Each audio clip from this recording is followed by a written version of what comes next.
Liburan ke Sabang bawa pulang oleh-oleh tapi bukan bakpia? Emang ada?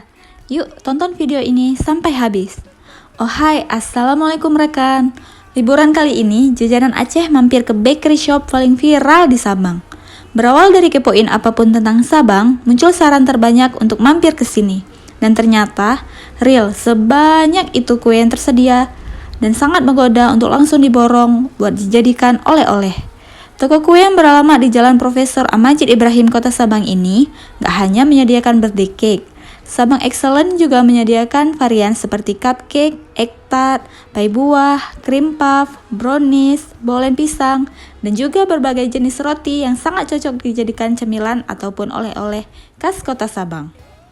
So, udah punya checklist baru untuk liburan kalian di Sabang? Jangan lupa cek Instagram Sabang Excellent untuk info lengkap dan cara pemesanan.